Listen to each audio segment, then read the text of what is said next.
She stayed quiet when she should have spoken. She kept words that needed to be said. She swallowed truths that deserved to be expressed. She hid feelings that wanted to be revealed. "I'll say it later," she thought, postponing the inevitable. "It's not the right moment," she justified to herself. "He'll realize without me having to say anything," she imagined, but later never came. The right moment never appeared. The unspoken realization never happened, and silence began to build walls, brick by brick, day after day, until you found yourselves separated by a fortress that even the loudest scream could not cross. Now she knows. It was her own silence that ruined everything. If this reminds you of someone, write, "I felt that." Maybe other women are also trying to understand what no one sees. Sometimes what isn't said screams louder than any word. Have you noticed how there's a false sense of security in silence? How often we deceive ourselves into thinking that not saying something difficult is less risky than expressing it openly. It's such a common error, so human. This belief that unspoken words are words without consequences, when in fact silence often screams louder and causes deeper damage than any verbalized truth. And it was exactly in that illusion of security that she lost herself in relation to you. What you don't see now is the belated recognition that consumes her. The way she mentally revisits every moment she chose silence over the vulnerability of expression, every missed opportunity to say what she really felt, every truth not shared that could have built bridges instead of the walls silence systematically erected between you. It wasn't malice or indifference that motivated her silence. It was a complex mix of fear, insecurity, misplaced pride, and that illusory hope that some truths don't need to be spoken to be understood, that some needs don't need to be verbalized to be met, that some feelings are so obvious that expressing them would be redundant. Have you ever noticed how the body knows before the mind does? How certain physical sensations arise without apparent explanation, like messengers of truths we haven't consciously processed yet. It was like that for her during the moments when she should have spoken, but chose silence instead. First, that tightening in her throat, her heart racing as if preparing for a significant confession, her hands slightly trembling, ready for gestures that would accompany important words. And then the fear, the conscious decision to swallow her words, to postpone the truth, to choose the apparent safety of silence over the perceived risk of honest expression. What she would never confess, perhaps not even to herself in her most honest moments, is how each choice of silence came with an internal promise. Next time, I'll speak. When the moment is more appropriate, I'll express it. In a more convenient situation, I'll reveal it. Promises that created the illusion that silence was only temporary, when in reality, each missed moment made the next one even harder, until genuine expression felt like an impossible mountain to climb. Psychologists refer to this as behavioral avoidance, the tendency to avoid situations, conversations, or expressions that cause emotional discomfort. It's a coping strategy that offers immediate relief, not having to deal with the vulnerability of honest expression, but often leads to far more significant long-term consequences than the temporary discomfort that was avoided. And it was exactly this pattern that she established in her relationship with you.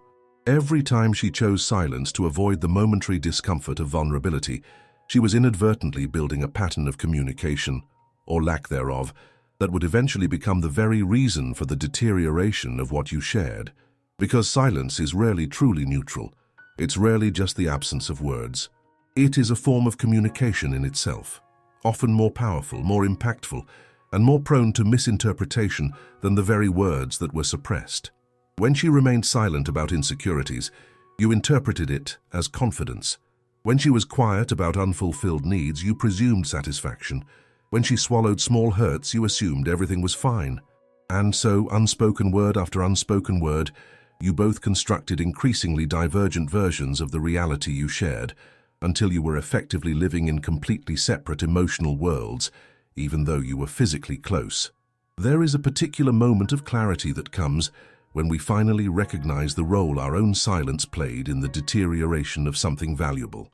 It is a painfully ironic understanding, the realization that, in trying to protect the relationship by avoiding confrontation or vulnerability, we end up being complicit in its slow but inevitable dissolution. Because honest expression, even when uncomfortable in the moment, creates opportunities for resolution, for mutual understanding, for shared growth. While silence, even when seemingly peaceful on the surface, often fuels resentment, nurtures misunderstandings, and breeds emotional distances that ultimately become insurmountable. And now, in the quiet that followed the separation, she finally understands this. She realizes that her silence was not the absence of communication, but a form of communication in itself, one that systematically conveyed messages different from the unspoken truths she carried within. Her dreams betray her. In that space where the subconscious is allowed to express truths that the conscious mind avoids, she often finds herself saying everything she should have said, expressing every suppressed truth, verbalizing every silenced need, sharing every hidden feeling, as if her subconscious were desperately trying to correct the errors her conscious mind made repeatedly. She wakes from these dreams with a renewed understanding of what she has lost, of the connection she could have preserved if she had chosen the vulnerability of expression over the illusory safety of silence, of the intimacy that could have flourished if she had dared to risk the momentary discomfort of honesty instead of the apparent peace of suppression. "You seem distant lately," people close to her say, noticing the melancholy that occasionally envelops her. But she just changes the subject. How could she explain that she is finally understanding the cost of her own silence, that she is recognizing, too late, how her unspoken words have been as destructive as anything she could have expressed? What she struggles to articulate fully, even to herself, is how this pattern of silence may reflect deeper issues regarding self-worth, the perceived right to occupy emotional space, and the belief in the legitimacy of her own needs and feelings. How perhaps her silence wasn't just about avoiding discomfort, but about an underlying belief that her truths didn't deserve to be expressed, that her needs weren't important enough to be vocalized, and that her feelings weren't valid enough to warrant acknowledgement. There's a painful irony in how the silence we adopt to supposedly protect a connection often becomes the very catalyst for its dissolution, in how the words we swallow to avoid conflict end up creating distances far greater than any momentary misunderstanding could, in how the discomfort we bypass through silence eventually returns magnified in the form of accumulated resentments, chronically unmet needs, and truths that, when finally expressed, carry the additional weight of the time they were suppressed. The funny thing about this type of late realization is that it often comes with a painful clarity about alternatives that now seem obvious, but that we couldn't see when we were caught in the pattern of problematic behavior. Now she can see with crystal clear clarity every moment when she could have spoken up, every opportunity when she could have chosen vulnerability instead of silence, every turning point where an expressed truth could have completely altered the trajectory that ultimately led to the separation. A clarity that would be transformative if it had emerged while there was still an opportunity to apply it in your relationship. It could have created a completely different pattern of communication if it had surfaced before silence built walls too high to be crossed. What she fears admitting the most is that this late learning may have come too late, at least concerning the two of you. This understanding, as valuable as it is, arose only through the pain of loss. This ability to recognize the importance of honest expression, which she is just beginning to consciously develop, may never have the chance to be offered to you. Initially, she tried various rationalizations. She attempted to attribute the deterioration of the relationship to external factors, to fundamental incompatibilities, to anything except her own systematic silence. She tried to convince herself that her unspoken words wouldn't have made a difference, that the problems existed regardless of her repeated choice not to express important truths. But eventually reality set in. Her silence was not a peripheral detail in your story, but a central character. It wasn't an incidental aspect of the dissolution, but one of its main catalysts. The spiritual truth that hovers over you both is more powerful than any physical or temporal distance. You still communicate in silence through energy that doesn't break.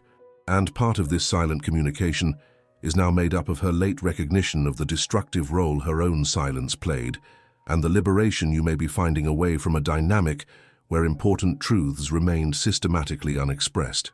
Some might call it regret, others a late awakening, but it's deeper than that. It's the fundamental recognition of how our seemingly small choices, like the fleeting decision to swallow a truth rather than express it, can accumulate over time, creating patterns that eventually define and, at times, destroy what we hold most dear. When you go about your life naturally, perhaps finding connections where communication flows more freely. Know this: somewhere, she is finally understanding the cost of her own silence, not as an obsession with the past, but as a painful lesson that might help her establish different patterns in future relationships. Learning to acknowledge that some words, no matter how difficult they are to utter, are infinitely less destructive than the silence that replaces them when they are suppressed. These are the energetic fields still intertwined, now operating through this late understanding she experiences and the clarity you may be finding. A form of communication that transcends words, occurring at the level of energy, consciousness, and the spiritual evolution that both of you are experiencing, albeit on separate paths. The spiritual plan always finds ways to convey truths that we resist accepting in the material realm. And the truth is that some lessons only come through loss, that certain understandings only arise when it's too late to apply them where they would be most needed, that often we must lose something truly valuable to finally recognize the self-destructive patterns that contributed to that loss. Have you ever had that inexplicable feeling that someone is thinking about you intensely, that sudden shiver, that energy that seems to envelop your body momentarily? Perhaps it's the exact moment they are having one of those realizations about how their own silence played a significant role in the end of what you shared, when the reality of what they lost by not expressing important truths becomes so vividly clear that it creates ripples in the very energetic fabric that still connects you, even from afar. The universe is always building bridges for important understandings to happen, even through separation. Not necessarily for a physical reunion, but to allow essential lessons to be learned, to recognize troubling patterns, and to facilitate necessary evolutions. And if you were to meet again, something they simultaneously desire and fear, you might see, for a fleeting moment, the reflection of that late understanding in their eyes. That moment of genuine vulnerability that arises when someone finally acknowledges their own role in the dissolution of something precious. First, the genuine surprise, because unplanned encounters have this magical quality of temporarily suspending all defenses. Then, that second of uncontrollable vulnerability before the social mask slips back into place. And if you pay close attention, you might notice a different quality in their presence, a willingness for expression that wasn't there before, an ability to verbalize truths that reveals the painful learning that came through the loss. The spiritual connection you share, even now, even transformed, is greater than any physical or temporal barrier. It is a soul bond that transcends logical explanations. It is a mutual recognition that defies time and space, even though it now exists primarily in the way she understands, too late, how her own silence ruined what you shared.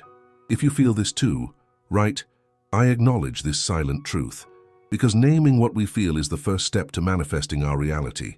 What she will never be able to tell you directly, and perhaps never will have the chance, is how completely she was mistaken about the nature of silence, how she confused the apparent security of not expressing difficult truths with genuine protection of what you shared, how she failed to recognize that silence, far from being neutral, is a form of communication in itself, often more destructive precisely because its messages are so easily misinterpreted. Don't forget to subscribe to the channel for more revelations that will touch your heart and illuminate truths you may already feel but haven't yet confirmed. And give this video a thumbs up so that this message reaches other women who need to hear this truth today. Because in the crucial difference between silence as an illusory protection and honest expression as a necessary vulnerability, in the contrast between swallowed words and shared truths, in the distance between the momentary comfort of suppression and the lasting connection of genuine communication, there exists a truth that the universe eventually reveals. That some people only recognize the destructive power of their own silence when they have already ruined something valuable with it. When the walls they built, one unspoken word after another, have become too high to be scaled. When the distance created by what was not expressed has grown too vast to be crossed, even by the most desperate screams that are now too late ready to be uttered.